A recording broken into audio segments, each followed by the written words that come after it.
I beg you, through the mercy of God, to offer your bodies as a living sacrifice, holy and acceptable to God, your spiritual worship.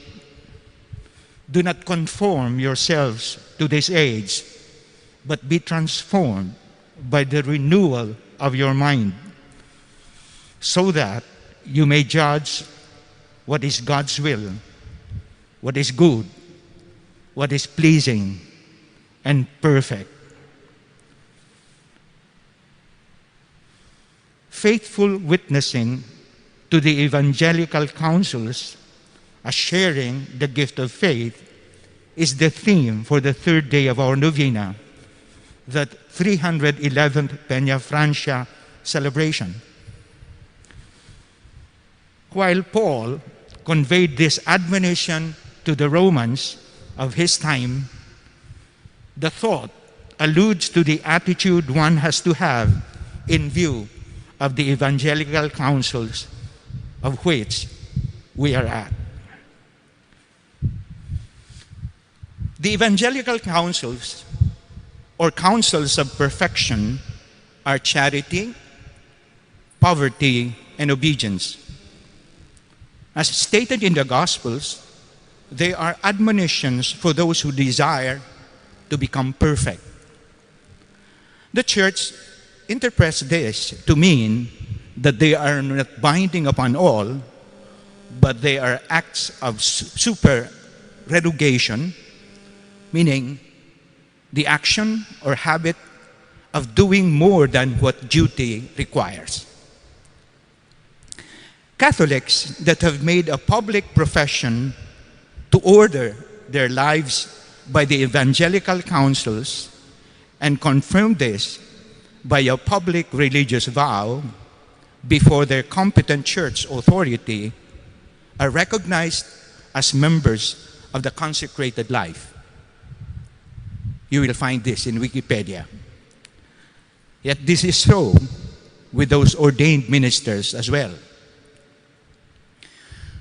Performing above and beyond the normative course of duty to further benefits and functionality is a choice and a chance.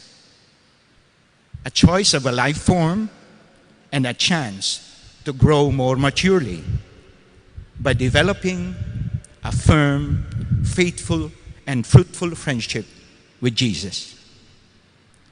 While the Pope saw that relationship with Jesus is of utmost importance, so is the role and responsibility that goes with it. He exhorted, be a listener, be a neighbor, and be a witness in your ministry. Ministry, my dear friends, is the work of carrying out the mission of the Church. It involves three things: proclamation, fellowship, and service. Where proclamation is bringing the good news, fellowship is building on the good news, while service is being the good news. While in the past, this used to be the turf of the ordained, the authorized, and the professionals, now, by virtue of baptism, everyone is a collaborator in its various apostolates and services. And in an effort to bridge the gap between vision and reality, the ideal ministry is this: when service becomes the proclamation of our fellowship. Performance requires three things: competence, motivation, and opportunity. Where competence is the capacity to do the job, in the vowed life, to do ministry. Motivation is the desire to do it. For the ordained, it must translate into conviction, confidence, and commitment in one's endeavors as animated by the counsels. while opportunity is the atmosphere one is enabled to do one's ministry to engage, irregardless of the limit situation of time and space. Searching and identifying suitable candidates for the ministry is as important and purposive as its preparation, formation, and training, to make them ready and willing to be of service in God's name. Even the Pope is explicit in his expectations on applicants. They need to be coherent, authentic, and transparent.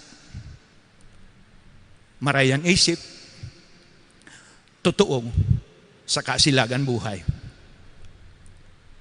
For it is from such where we may form, develop, happy, healthy, humble, wholesome, and wholly ordained and consecrated persons.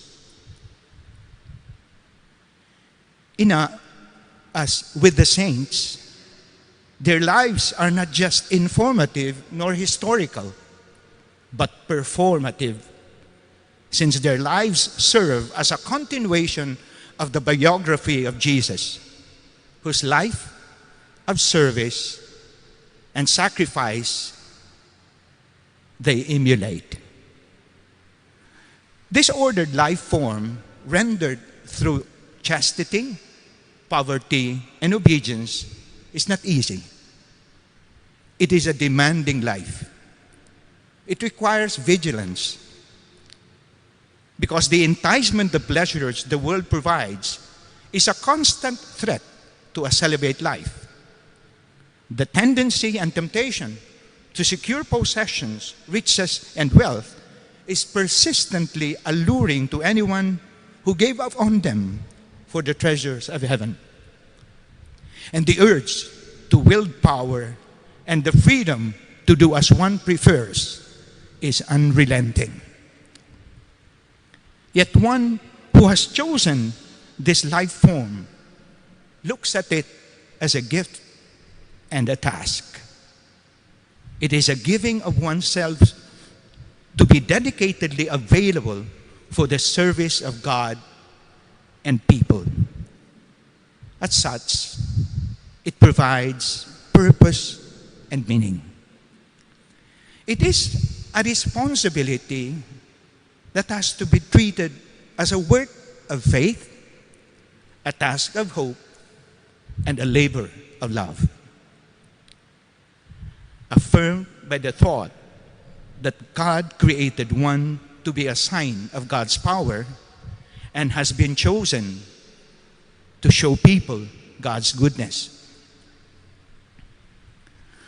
The book Words to Live By enunciates, the process of perfection is not removing flaws in life, but shaping life, channeling our attitude, belief, and commitment by aligning our action, behavior, and character to be able to fulfill God's purpose. It is a state of suitability for a determined purpose. My dear friends, there are varied ways of sharing the gift of faith. Let me mention 4 of them. Love the truth and live. Live the truth in love. Die a martyr's death. Or live a martyr's life. From the history and story of Christianity, a martyr is a witness. And in the book, the Word, in other words, it says, one can only be a martyr if one knows whom one is to give witness to. A martyr always gives witness to the truth of God. Knowing the truth of God is only possible if one loves God. The knowledge of God's truth and a burning love for Him does not come so easily. No wonder Jesus told His listeners then and us now, "Whoever wishes to come after me must deny himself, take up his cross, and follow me." This life form is not for the cowards or faint-hearted. The calling to be witness martyrs, the more valuable life becomes small. Instead of wanting to lord it over others, we grow in service. Hence, a faithful witnessing to the counsels of perfection requires, among others, desire, discernment, decision, doing, delighting. The desire to see and discern to know God's will, the decision to follow and doing it with diligence, and delighting as He fulfills it. Hence, when the counsels of perfection have embedded themselves as an animating principle in a person permeated by God's love and care, he or she becomes strong in the face of sickness and weakness, and will remain brave in the face of fear, will be resilient in the face of failure, and will stand again and again, no matter how many times he or she fails and falls. In the end, he or she will live victoriously in God's grace.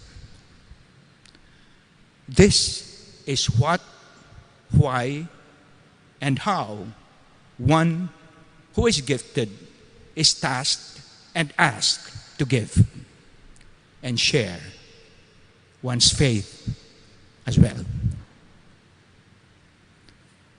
God bless.